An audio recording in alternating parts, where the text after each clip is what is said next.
May nakita ko sa Facebook ang mga bagong bayani daw ay si Kiko Barsaga, si Congressman Eli San Fernando at saka itong si Libiste. Alam mo, okay ako doon kay Kiko Barsaga at saka kay Libiste, pero si Congressman Eli San Fernando, sablay ho yan, wag ho kayo. Sa tingin ko ha, ito'y aking pananaw lang. Kongreso, ano nangyari? Nga ka.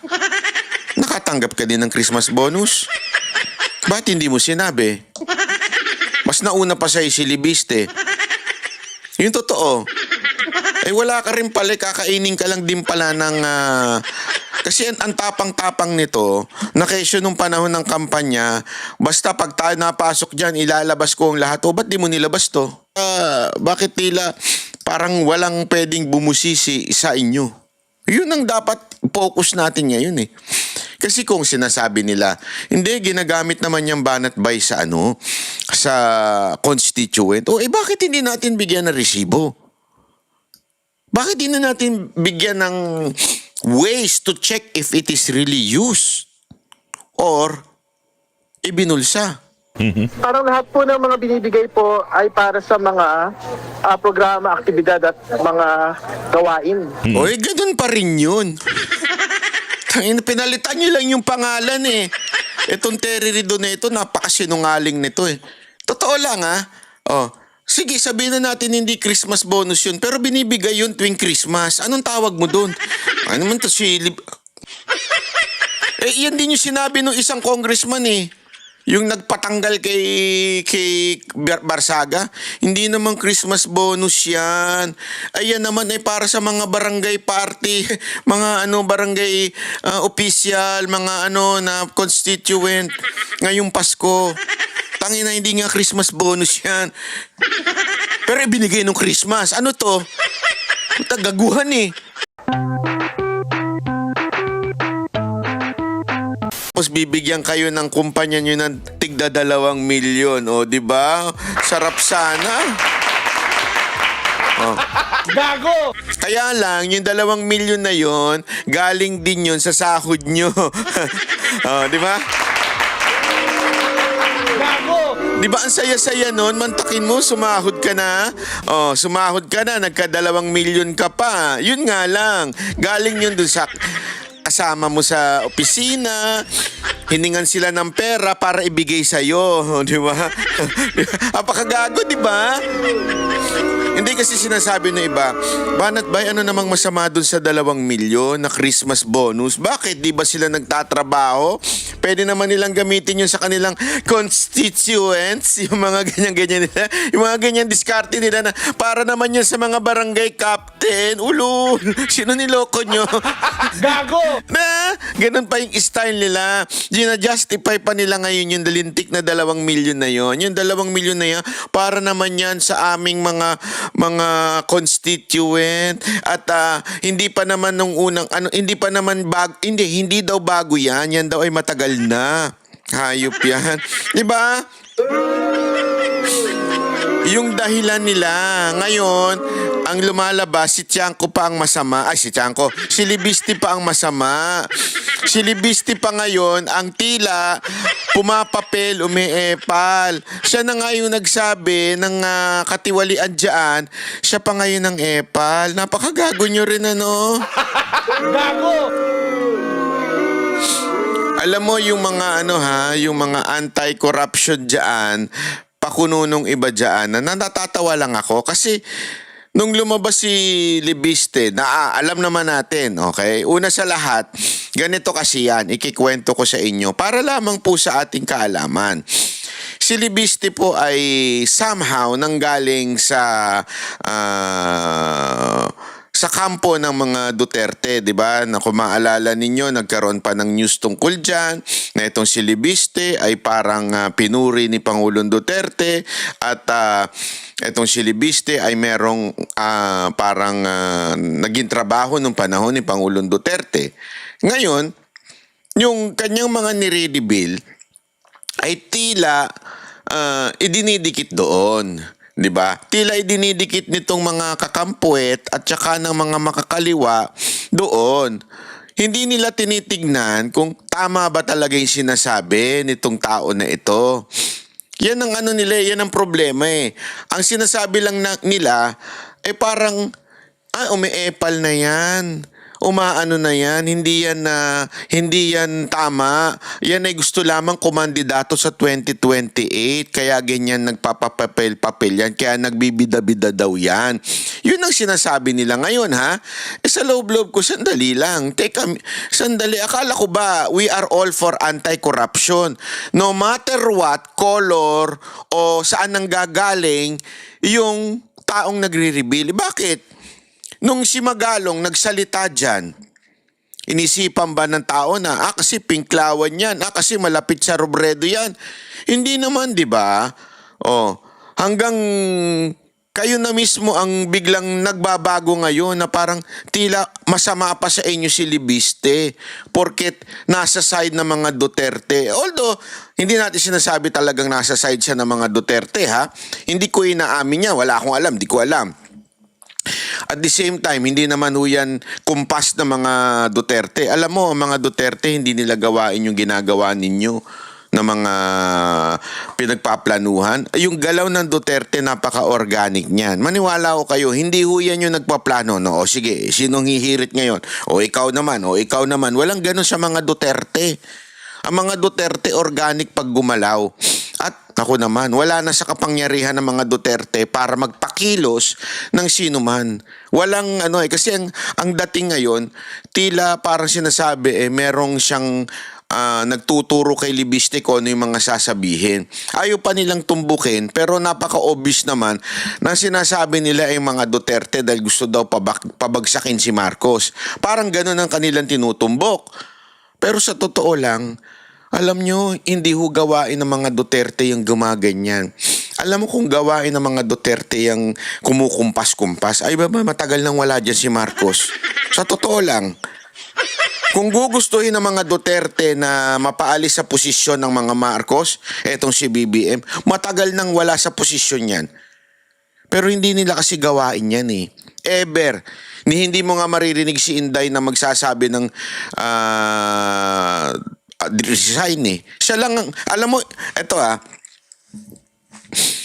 with all the things that is happening right now, from the Saldico, from the revelation of, what they call this, yung name ng unang congressman, si Kiko Barsaga, okay, at itong si Libiste, sa totoo lang, may nagkwento nga sa akin na kumpas na lang ni BP Sara para kumilos ang ating kasundaluhan. Pero mismong si BP Sara Duterte, hindi kumukumpas. Ayaw yung ganon. Ayaw, ilang beses niya nang sinabi, ayaw niya mag-resign si Marcos eh. Patapusin na lang si Marcos. Yan ang lagi niya sinasabi. And I think, ako in my opinion, in my sincere opinion, sa tingin ko matatapos si Marcos. Ito walang biro ito. Sa tingin ko matatapos si Marcos kasi ang pinakasikreto dito si BP Sara Duterte. And BP Sara Duterte, wala siyang utos. Wala siyang command sa kahit sino man. Sa aking pagkakaalam, although I do not know her personally, but from the people na naririnig ko around him, around her, ay wala ho siyang kinukumpas, wala ho siyang inuutos. At sa katunayan gusto niyang matapos si Pangulong Marcos. So sa tingin ko, yun ang mangyayari. Although ako, siyempre gusto ko mapalitan na kagad yan. Di ba? Pero in the legal way, di ba? Through impeachment or through other things, through legal and constitutional way. Yan ang gusto ko, mapalitan si Marcos. Pero sa tingin ko, hindi mangyayari yan because wala nga hong command o wala hong kumpas si BP Sara Duterte. It is only BP Sara Duterte can do that. Maniwala ho kayo sa hindi. Kaya nga itong sinasabi nila na idinidikit nila si Libiste sa mga Duterte, yan yung malaking katarantaduhan. Sa tingin ko po panoorin muna natin itong kasi ngayon, ang nangyayari, para bagang si Libiste ay itong nilabas ni Libiste na Cabral files na nanggaling daw ito doon sa yumaong si Yusek Cabral, tila ibinababa o pinapahinaan nila yung credibility nito. Sinasabi pa nga nila itong instead of calling it as Cabral Files, tinatawag ho nila itong Libiste Files. Yan o sinasabi nila ngayon. At ngayon naman may pautot sila na hindi naman na bago yung sinasabi niyan 2 million o pa Christmas bonus o pa New Year bonus. Hindi naman na bago yan MOOE, panahon pa daw ni Duterte yan. Sabi ko nga, sandali, wala naman siya sinabing panahon. Ito klaruhin natin. Wala hong sinasabi si Libiste na ngayon lang nangyari yan. Ang sinasabi niya, let it be said na meron ganitong nangyayari. So, ano ho ba itong kasing nakita ko sa Facebook? May nakita ko sa Facebook ang mga bagong bayani daw ay si Kiko Barsaga, si Congressman Eli San Fernando at saka itong si Libiste. Alam mo, okay ako doon kay Kiko Barsaga at saka kay Libiste. Pero si Congressman Eli San Fernando, sablay ho yan. Wag ho kayo. Sa tingin ko ito'y aking pananaw lang. Maganda yung kanyang puso sa pagbubulgar ng mga bagay-bagay. Pero pili. Pili. Sa katunayan, yan nga yung pinangako niya noon during the campaign sa TikTok niya. O sasabihin kong lahat ng makikita ko sa Kongreso. O ano nangyari? Nga ka. Nakatanggap ka din ng Christmas bonus? Bakit hindi mo sinabi? Mas nauna pa sa'yo si Libiste. Yung totoo. Wala ka rin pala, kakainin ka lang din pala ng... kasi ang tapang-tapang nito, na kesyo nung panahon ng kampanya, basta pag tayo napasok dyan, ilalabas ko ang lahat. O, ba't di mo nilabas to? Ba't di mo nilabas yung MOOE mo? Kahit bago ka pa lang, at least sigurado ako nakakatanggap Tumatakbo na yung opisina mo Di ba? Ba't di mo nilabas? Anong ginawa niya? Hinahanap niya si Bato. Ba't di mo hanapin yung speaker mo? Dating speaker na nawawala. Yung kasamahan mo dyan, di mo hinahanap. Pero si Bato, hinahanap mo. Kaya halata yung galawan nito. Feeling ko kaya ito, I'm giving you a warning. This person is not really for the country. This person is for doon sa mga kasamahan niyang mga sosyalista. Ito, sa tingin ko nanggagaling ito sa kampo. Hindi ito makakaliwa. Ito ay nanggagaling sa mga, kasi tandaan ninyo, merong paksyon dyan sa yung grupo ng Akbayan. Iba ho yan sa Akbayan at saka doon sa mga grupo ng Makabayan Black. Magkaiba yan. Ang Akbayan, sosyalista yung mga yan. Itong isa, is more on komunista side. So magkaiba yan. Makakaliwa side, CPP, NP, NDF, magkakasama yan. Iba itong mga Akbayan. Ito mga, although somehow medyo nagkakapareho yung kanilang prinsipyo, pero alam ko, nagkahiwalayan noon. So, hindi yan magkakasama talaga. And I think dito nabibilong si San Fernando doon sa mga sosyalista.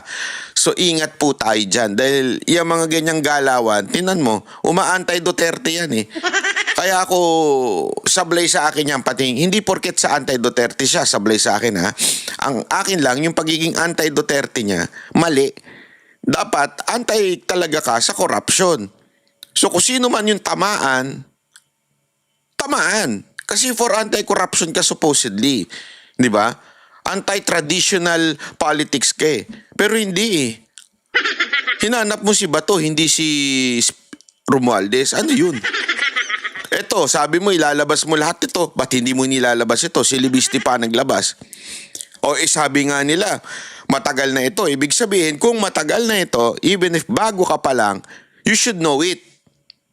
Malalaman mo na matagal na pala ito. Ba't hindi mo sinasabi? Si Libiste bago lang din pero nasabi niya. Kaya may problema tayo dyan. Pakinggan natin ito yung talagang kinwento ni Libiste. Pakinggan natin.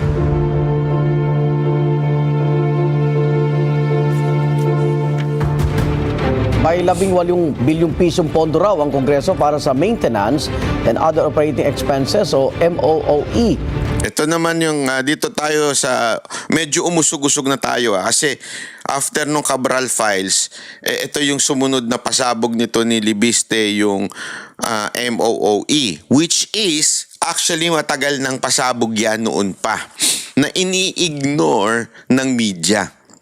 Matagal na pasabog ng mga Duterte supporter yan eh. Yang MOOE. Naalala ninyo, ito pa yung panahon na ni Congressman Ungab na sinasabi nga, di ba, kahit to si actually si Pangulong Duterte, isa sa mga nagbanggit niya noon eh, yung certificate, ano ba yun, yung parang iaano mo lang yung hindi mo na kailangang ng mga resibo, di ba? Hindi mo na kailangan yan. Kailangan mo lang ng certificate na, ito, ginastos namin yan. Di ba? Ganun lang. At nireveal yan ni Pangulong Duterte. Ilabas nyo yan. Ilabas nyo lahat ng gastusin ng Kongreso. Ilabas nyo. Panahon pa ni Pangulong Duterte yan. Hindi pa po nakakulong si Pangulong Duterte yan. Pero ang tanong, bakit ngayon nyo lang inilalabas itong media? Sa ilalim yan ng 2026 national budget, ayon kay Batangas 1st District Representative Leandro Leviste, sabi niya masikreto ito at mahigit 7 bilyong pisong mas mataas kumpara noong 2025. May unang balita si Bob Gonzales. Pinost ni Batangas 1st District Representative Leandro Leviste sa social media ang mahigit 2 milyong pisong halaga ng mga tseke. Inisyuan niya ang mga ito sa opisina niya hanggang Oktubre 2025 para aniya sa sahod at MOOE o Maintenance and Other Operating Expenses ng Kongreso. Sabi ni Leviste, bahagi ito ng anyay masikretong 18 billion pesos na MOOE.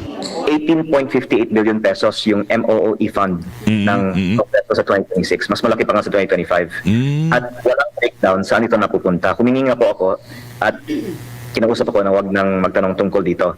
Wala pong debate. Bakit natin itinaas pa ang MOOE fund? I-divide po natin ito sa 318 congressman, baka mga 58 million pesos per congressman ang lumalabas. Kada taon? Kada taon po.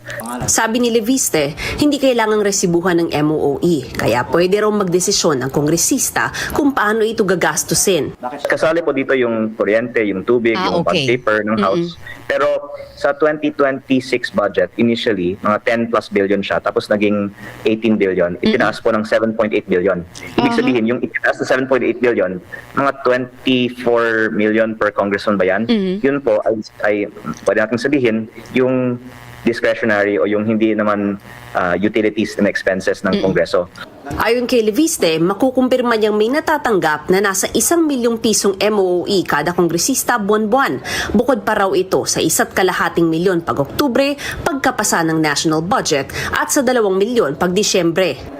Ito naman po ay siguro hindi pa nga sapat para sa mga gastusin ng mga congressman para sa ating mga distrito. Yung mga district office funded din po. Kaya in fairness po, kailangan talaga ang budget na ito. Pero ang panawagan ko lang, maging transparent tayo saan ito napupunta. Kasi kumpara sa budget ng mga ahensya, yung sarili naming budget sa Kongreso, parang ito po ang pinaka-closely guarded secret ng buong budget. May mga tumawag na raw sa nanay niyang si Senador Ayan, alam mo maganda ito eh. Ito yung bagay na sabi nga natin, kaplastikan po nitong mga congressman natin. Bakit kanyo? Batikos sila ng batikos doon sa iba. Keso, pahiring sila ng pahiring about transparency, accountability ng ibang mga ahensya ng gobyerno. Pero ito yung sinasabi ni Leviste na pinaka tagong-tagong budget sa lahat ng branches of government. Ibig sabihin, puna ka ng puna doon sa ibang branch na kailangan maging accountable, kailangan maging transparent kayo. As a matter of fact, isa nga yan sa trabaho nila, di ba? Yung busisiin, yung mga budget na bawat ahensya. There's nothing wrong. We are not complaining about it. What we are complaining is, bakit kayong mga congressman, kaya nyong busisiin yung mga yun, pero pag kayo na, tago na yung iyong budget. Naintindihan natin? Kaya nyong busisiin iba eh. Pero kayo, ayaw ninyo ipagpabusisi. Tapos ngayon, praning na praning kayo, defensive kayo, kung ano-anong paninira kay Leviste, kung ano-anong pananakot kay Leviste, kung ano-anong pagbabanta na kay Leviste, meron pang ano dyan, sinasabi na siya daw ay ethics. Alam mo, dito sila nagkamali ha. Kasi naalala nyo nung inethics po si Barsaga. Anong dahilan nila? Kasi daw yung sexy dance, kasi daw the way he acts, kasi daw ganito. O sige. That could somehow makalusot, di ba? Pwede ho makalusot yun. O sige, tama, merong ganito, ganyan. Pwede yun. Although, it's part of the freedom of speech ng tao na yun. Pero sige, sabihin na natin, because of your ethics, bawal ang umakto ng ganyan. Kaya they have the right to somehow suspend Kiko Barsaga. But this time, ladies and gentlemen, akala nila, pagkawala ni Kiko Barsaga, mawawala na yung kabaho nila.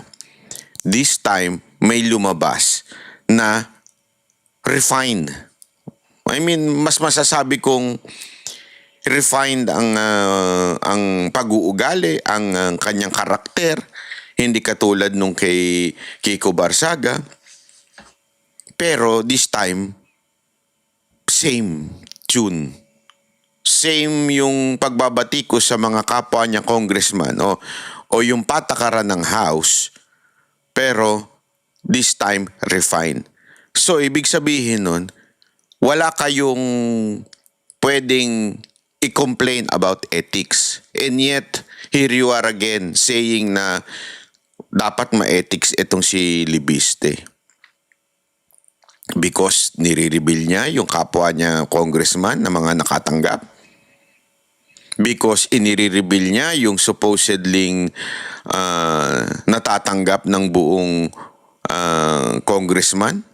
Ayan o meron pa siyang pinakitang cheque. At yung cheque na yun, na hindi yung check against his fellow congressmen. Ano yun?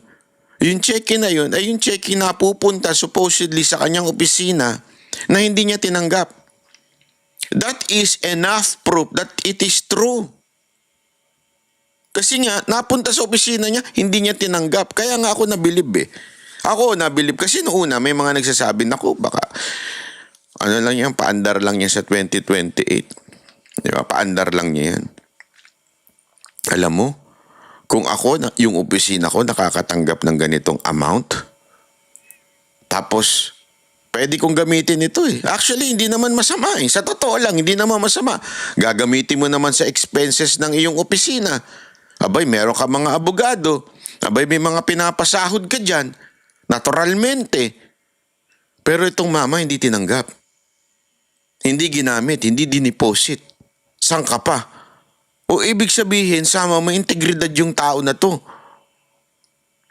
I mean, ayan na Kailangan ka na lang magpasakop sa maling sistema. Kaya nga wala akong bilib doon sa isang si San Fernando na yun si Congressman Eli San Fernando. Wala akong bilib doon Kinain na rin ng sistema Malamang sa malamang, tumatanggap din sila yung opisina niya ng MOOE. Which is, sabi ko nga, it's not illegal. It is part of the system. Yun nga lang, para bagang delikadesa mo na sabihin, di ba? Delikadesa mo na ilabas kasi yun yung ipinangako mo. Na ilalabas mo ang lahat ng kung anong nangyayari sa Congress. Hindi mo nilalabas Di ba? So, ibig sabihin, may problema ka, Tutoy. Akala ko ba ilalabas mo? Ba't hindi mo na nailabas? Yun ang problema natin doon sa tao na yun. Eto si Libiste, nilalabas niya na. Mukhang siya naman ang ginagawa ng masamang imahe. Legarda para pigilan si Leviste na magtanong ukol sa pondong ito. Paglilinaw naman ni Leviste, hindi lang Kongreso ang may MOOE, kundi pati ibang ahensya ng gobyerno. Pero sabi ni BICAM Committee Member at Palawan 2nd District Representative Jose Alvarez, walang irregularidad sa mga checking inisyu kay Leviste at hindi ito Christmas bonus. Alinsunod daw ito sa batas, naka-audit at dokumentadong disbursements na natatanggap ng kada miyembro ng Kamara para bayaran ang mga sweldo nila at at para masigurong tumatakbo at nakakapagserbisyo ng maayos ang mga district offices nila. Bumaba rin aniya ang budget ng Kamara sa 27.7 billion pesos para sa 2026. Doon pa lang daw, malinaw nang hindi tinaasan ng Kamara ang sarili nitong budget. Wala raw itinatago ang Kamara dahil dumadaan sa matinding pagbusisi ang budget nila. Again wala pong sinasabi ni Silibiste. Kaya nga sabi ko, praning na praning to mga congressman eh. Praning na praning sila. Wala sinasabi si Silibiste na illegal ito. Nagiging transparent lang si Silibiste. Eh kung wala naman palang illegal, there's nothing wrong. Bakit putak kayo ng putak defending this MOOE and this 2 million na Christmas bonus? Bakit akala ko ba walang problema? Bakit napaka-defensive ninyo? O may ibig sabihin nun. Tulad ng ibang ahensya ng gobyerno, ito rin daw ang pinakabukas na budget sa kasaysayan na nasubaybayan ng publiko. Dapat daw katotohanan ng basihan kung may alegasyon ng maling paggamit ng pondo at hindi walang basihang spekulasyon. Nauna nang sinabi ni Leviste na may 2 milyong pisong Christmas bonus ang mga kongresista. Pero sinalag ito ni House Committee on Public Accounts Chair at Bicol Saro Party List Representative Terry Ridon. Parang hindi naman Christmas bonus po yung mga binibigay sa mga kongresista.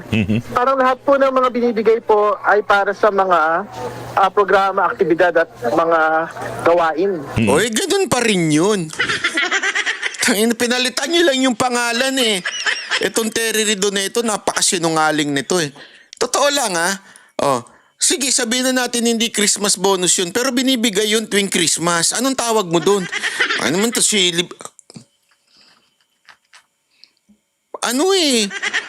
we are just talking about yung isa issue ng names. Pero iba kasi, eto kasi malinaw. Iba yung MOOE na monthly ibinibigay for the expenses of your office. But there is a clear na ibinigay nitong Christmas, that is the 2 million. Sabi mo nga, ikaw mismo nagsabi, ibinibigay para sa programa, aktibidad, para sa mga constituent nyo during the Christmas. Anong tawag mo dun? Holy Week bonus, ganun? O undas bonus? Yan din yung sinabi ng isang congressman eh. Yung nagpatanggal kay Barsaga. Hindi naman Christmas bonus yan. Ayan naman ay para sa mga barangay party, mga barangay official, mga na constituent ngayong Pasko. Tangina, hindi nga Christmas bonus yan. Pero ibinigay nung Christmas. Ano to? Tagaguhan eh. Halimbawa ako, magbigay ako sa Banateros ng, eto ibibigay ko sa inyo itong 1 milyon. Halimbawa, wow, swerte ng mga Banateros Bibigay ko kunwari 1 milyon. Ngayong Pasko lang, ibibigay. Tapos sasabihin ni Jay, ano ito? Christmas gift? Gago, hindi Christmas gift yan. Sasabihin ko, ano yan? Gift. Ba't may bibigay ngayong Pasko? Basta, gusto ko ibigay ngayong Pasko. Sino sa amin na mas gago? Yung tumawag na Christmas gift yan? O yung sasabihin na hindi Christmas gift yan pero binigay mo nung Pasko?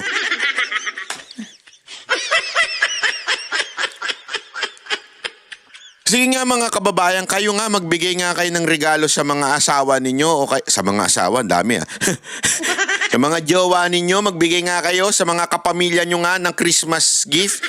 Pero pag sinabi nilang Christmas gift, magalit ka. Sabi mo, hindi Christmas gift yan. Normal lang yan na nagbibigay ako ngayong Pasko.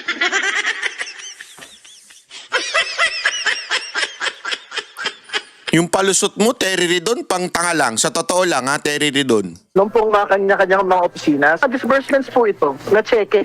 So, ibig sabihin, meron pong clear paper trail po ito sa mga opisina po ng mga kongresista. So, ibig sabihin, walang itinatago rito, walang... Oo nga, ba't putak kayo ng putak? wala daw tinatago kasi cheque naman daw. Uy, kaya nga. Sinabi nga ni Libiste, ito ay isang Christmas gift.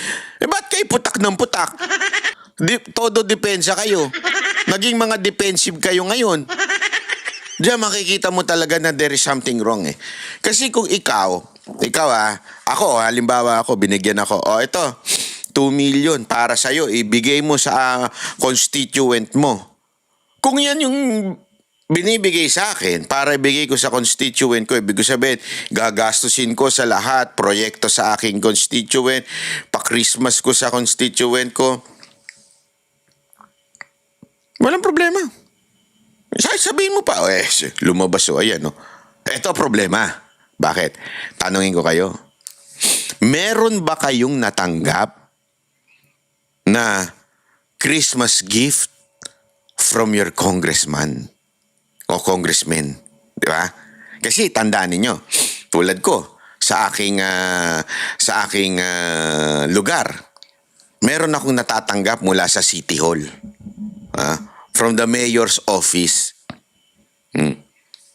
Halimbawa na lang yung kay, 'di ba, yung kay Mayor Yorme Isko Moreno. May matatanggap ka from the Manila City Hall na Christmas gift. Eto tanong ko sa inyo.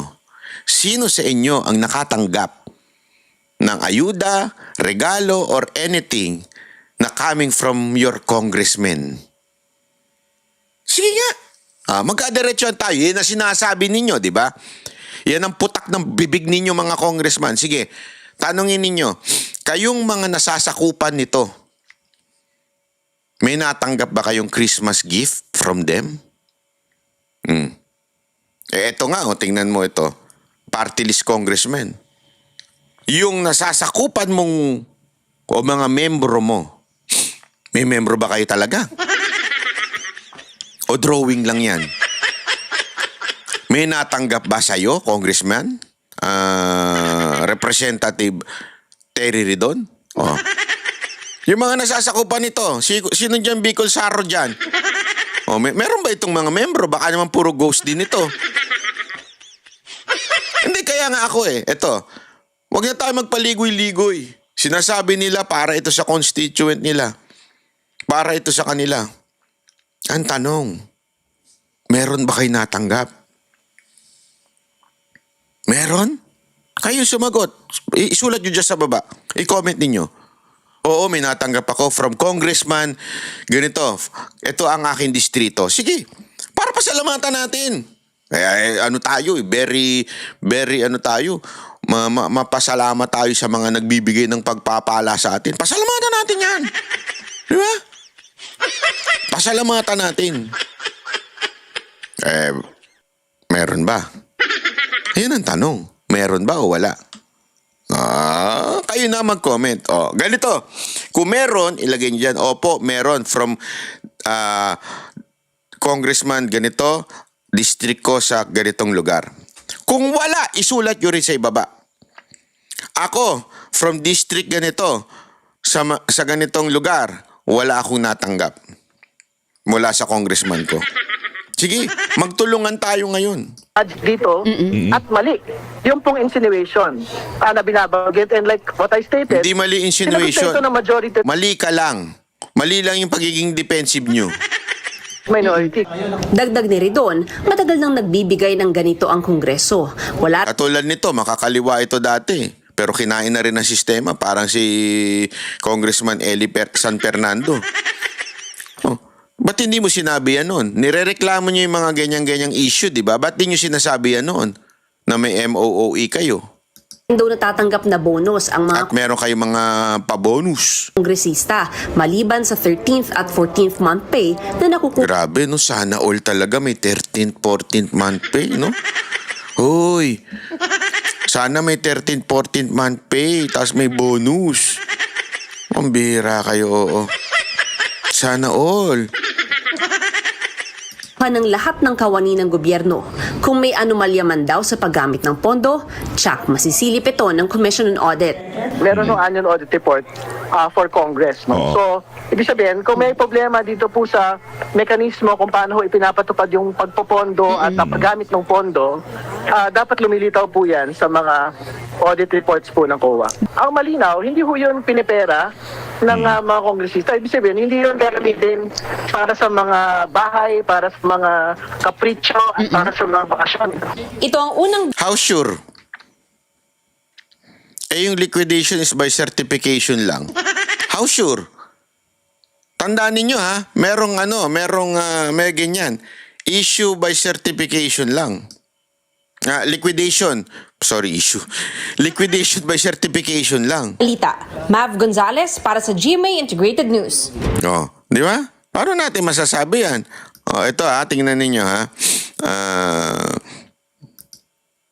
Ito yung balita. Usap-usapan ngayon ang Christmas bonus daw ng mga congressman na siniwalat ni Congressman Leandro Leviste. 2 million pesos daw ang binigay sa mga Ito naman yung sinasabi ngayon na panahon pa daw ng mga Duterte. Meron na yan. Talagang kailangan nyo idikit, ano? Hindi naman yan ang issue eh. Ang issue, bakit may bonus? Sabihin na natin, nung panahon pa ni Pinoy, panahon pa ni Duterte may problema na, ba't di natin solusyonan ngayon? Bakit kailangan nyo pang ibalik yung, hindi, noon pa yan. So what? Di ba? Yan ang hindi ko maintindihan eh. So what kung noon pa yan? Ang issue ngayon, dapat ngayon solusyonan. Para bagang ang dating, hindi okay lang yan, ano lang yan. Pinupolitika nyo eh. congressman ayon kay Leviste. Pero eto po, ayon kay Navotas Congressman Toby Chanco, hindi pala yan bagong kalakaran. Ayan na. Katunayan, dati na raw kalakaran sa Kongreso. Ito kasi si Chanco ito, alam natin to eh. Selective yung pagiging totoong tao nito. Maniwala kayo sa akin, peke ito. Selective lang yung kanyang sinasabi. Yan yung kanyang binabanatan. Na bigyan ng parang bonus sa mga congressmen tuwing sila po ay magbe-break or magre-recess. Ayon kay Tiangco, inabutan niya yan mula pa nung una siyang naging congressman noong taong 2010. Sa panahon ni Pangulong Aquino, Pangulong Duterte at Pangulong Marcos, parating meron silang kung tawagin niya ay break bonus. Kung meron din sa mga nakaraang administrasyon, hindi alam ni Tiangco. Tuwing kailan yung mga break bonuses at mga break na yan, ang Kongreso ay karaniwang nagbe-break bago mag-undas, bago mag-Pasko, at bago mag-Holy Week. Grabe no, lahat na lang may bonus. May bonus? Anak ng tutsa. Dapat talagang buwagin na itong kamera. 3 times a year. Kung nag-break ang Kongreso para sa undas noong October 3, 1.5 billion daw ang binigay ng Kongreso sa bawat mambabatas. Pero tiyempo naman yan sa kasagsagan ng botohan para sa 2026 General Nako. Appropriations Bill na ginawa rin noong Oktubre. Tinan mo, Ang ha? sunod na bonus ay dapat Sakto. itong magpapasko na ayon naman kay Tiangco ay hindi raw niya natanggap. Pero ito raw marahil ang dahilan kung bakit ito tinawag na Christmas bonus ni Leviste dahil binibigay nga yan bago May kanta mag-Christmas. dyan eh. Ibigay mo na ang aking Christmas bonus. Sino-sino po ba ang nakatanggap ng Christmas bonus dyan? Sige na, isabihin nyo na. Sana all. May Christmas bonus. Sana naman. Yung mga nanonood sa akin. Kilala niya kung sino kayo. Sana may Christmas bonus sa lahat. Biro lang ha. Gago! Talay. Break yung mga congressman. Magkano? Naglalaro rin daw yan sa mga 1.5 billion pesos more or less. Tinanong namin si Congressman Chanco kung para saan itong break bonus ng mga congressman.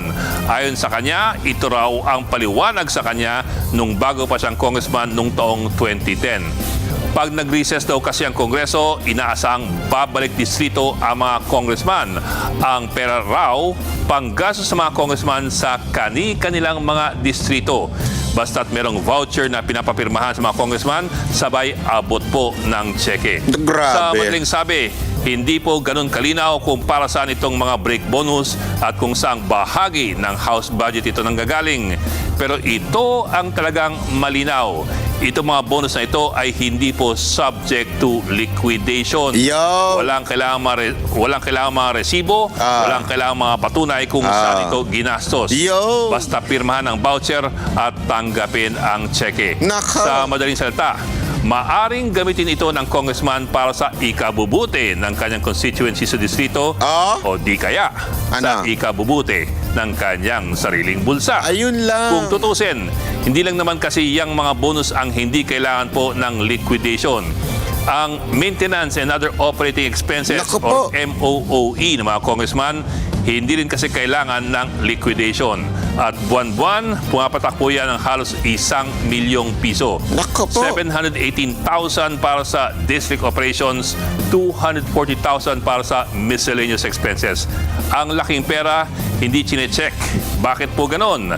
Taong 2011, pinasa ng 15 Congress ang Senate Concurrent Resolution number 10 na nagsasabing hindi na kailangan busisiin ng COA ang pagliliquidate ng mga MOOE. Yun mga lang. mambabatas. Ah. Ang kailangan na lamang ay isang sertifikasyon mula sa mambabatas Nako. na nagamit sa tama ang pera ng MOOE. Patay tayo Bakit? dyan. Dahil ito naman daw ang dati ng kalakaran na ginagawa na lamang nilang formal. Kaya't ang ginigit ngayon ni Tiangco, maging mas prangka ang Kongreso at aminin ang pagtanggap nitong perang ito.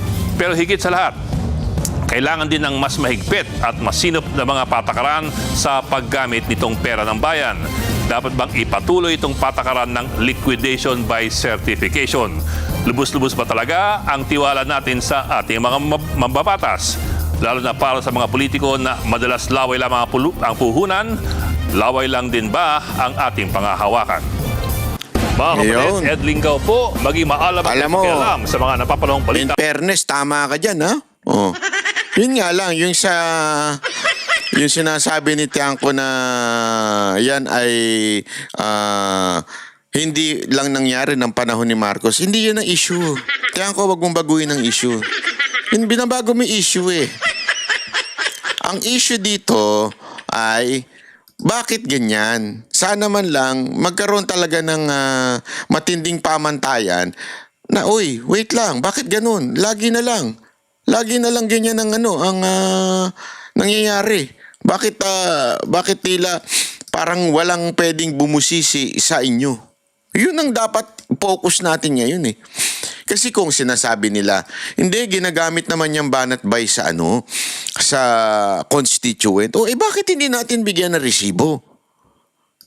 Bakit hindi natin bigyan ng ways to check if it is really used or ibinulsa?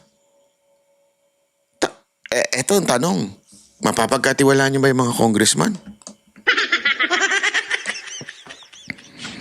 Wala nang tiwala ang mga Pilipino sa mga congressman. Tapos ngayon parang sasabihin nyo na, hindi, ano naman yan, kalakaran na yan noon eh.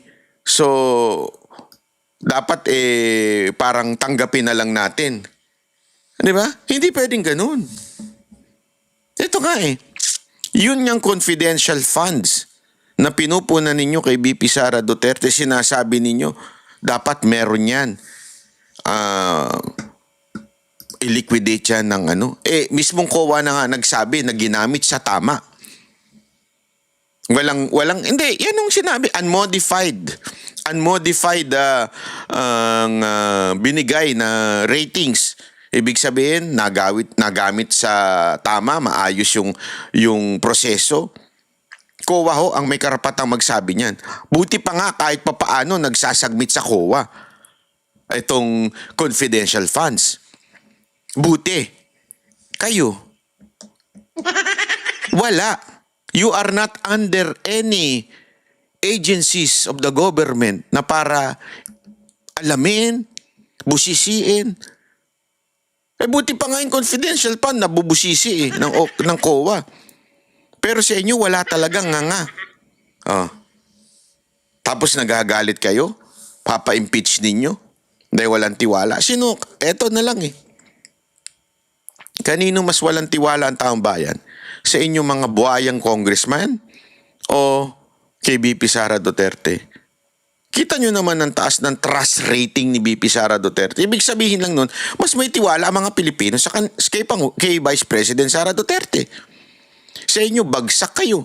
Bakit? Walang tiwala sa inyo. Tapos, bawal pang busisiin? Bawal pang alamin ng COA? Isipin mo magkano yun kung umaabot mahigit 1 milyon ang MOOE ng Kamara. Bawat congressman ito So sa bawat congressman merong 12 na buwan. Ibig sabihin merong 12 million. Aside from that, may mga ilang bonus pa. Unda, yung pinakita kanina, mga bonus yun. Hindi lang pala isa. Di ba? Madalas nangyayari pala na may bonus kayong animal kayo. Magkano yun? Eh, sabi pa nga ni Libiste, maaari yung iba mas malaki. Di ba? So, ano ibig sabihin lang yan, mga kababayan? O, ibig lamang pong sabihin yan. Eh, kayo ay mga walang kwenta at mga plastic na mga quote-unquote public servant. Dapat kayong buwagin. Yan ang totoo. Yay! Ako na yung sound effect, ano? Hindi ko mapindot eh. Di ba po? Patay tayo dyan. Oh. Alam mo, mga kababayan, ito sinasabi ko nga sa inyo, dapat bantayan natin. Kasi ngayon, tila para bagang sinisira nila si Libiste. Dinadown nila si Libiste. Binababa nila yung parang credibility ni Libiste. Ngayon nga meron yung kaliwat kanan ng pagbabatikos ng mga quote unquote political analyst na mga kakampwet. Parang binababa si anything that would somehow madidikit sa mga Duterte, ibababa nila whether ko ano pa sabihin niya o hindi. Halo-halo yung mga yan, yung mga kakampwet na yan. Ito nga may isa pang interview kay Christian Isguera, sabi ko nga para bagang bigyan ko lang kayo ng kapiraso ito para hindi tayo ayan. Pag tinignan natin itong mga sinasabi ni Congressman Libiste, how would you characterize him, and do you think yung mga criticism or doubts being raised against him are valid? Yeah, I think those are very valid criticisms. Kasi hindi naman natin itinatanggi na halimbawa dahil congressman siya, i-check niya yung executive dahil trabaho niya yun, no? Kaya lang yung parang araw-araw na meron siyang bagong, sinabi mo nga pasabog, parang baka ako lang, no, para kasing hindi nagiging genuine kasi medyo parang masyadong na-frame siya, o sige sabihin na natin na anti corruption crusader, which is not bad at all. Gusto natin gusto natin ng transparency, gusto natin ng accountability, kaya lang yung timing at saka yung bilis, yung dalas, parang hindi malayong mag-iisip ang mga tao kung anong motibo niya, no? Kasi naman kung halimbawa Batangas lang naman yung yung aim mo, gusto mong ma-re-elect, then hindi mo na kailangan ng ganito ka lawak na exposure, di ba? So, I don't think, it's unfair to him para isipin ng ibang tao na maaring meron siyang inaay na higher position na hindi rin masama. Kaya lang, kung ako yung handler niya, halimbawa, sasabihin ko na medyo hinay-hinay. Anyway, sa 2028 pa naman yun. Kasi nga, you run the risk of overexposure, and at the same time, meron siyang mga parang nagiging urong-sulong. Yeah. Diba? Yun yung nangyayari. So dito mukhang may nakikita ba kayong overexposure na din sa kanya mga pinapasabog patungkol dito sa flood control corruption? Yes, mananawa kasi yung mananawa din yung mga tao. Yan yung kanilang ngayon, yan yung kanilang packaging ngayon na parang overexposure. May pasabog siya for 2028 kasi gustong tumakbo ng 2028. Parang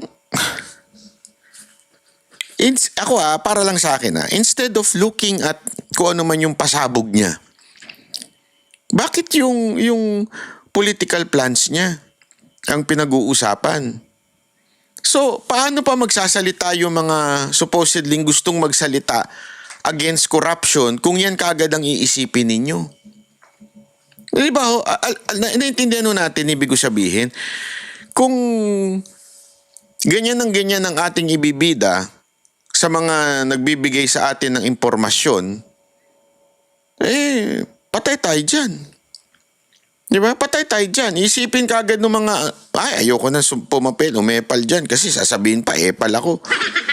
Kasi ganyan remember, ganyan sa eskwelahan natin Di ba? Pag ikaw hindi marunong makisama, at sinumbong mo yung mga nag-cheat o di kaya yung mga noisy boys, di ba? Ganun sa amin nun Pag sinumbong mo, parang ang dating ikaw pa masama. Patay tayo dun. So, yung mga gustong magsumbong sa susunod ay hindi na magsusumbong.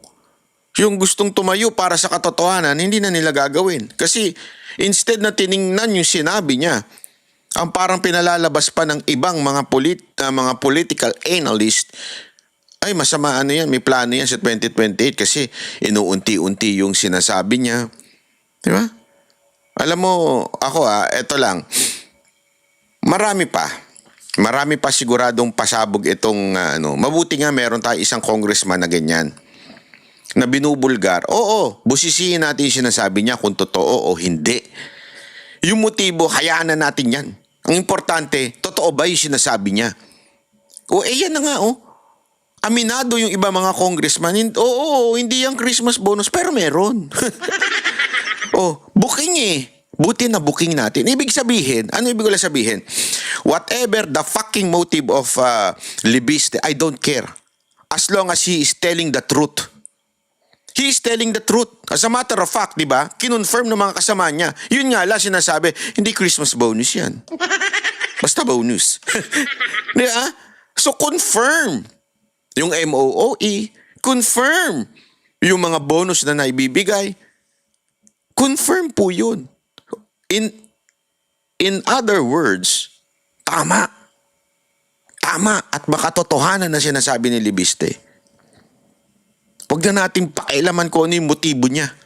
Ay motibo niya na yun. As long as tama.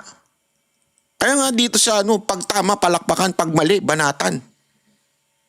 Kayo, para kayong kayong mga, talaga, anything. Kasi nga, again, it is because dumidikit sa mga Duterte itong pangalan ni Libiste, kaya nila binabatikos. That's the fact. Diba? Yan ang masama talaga sa bayan natin.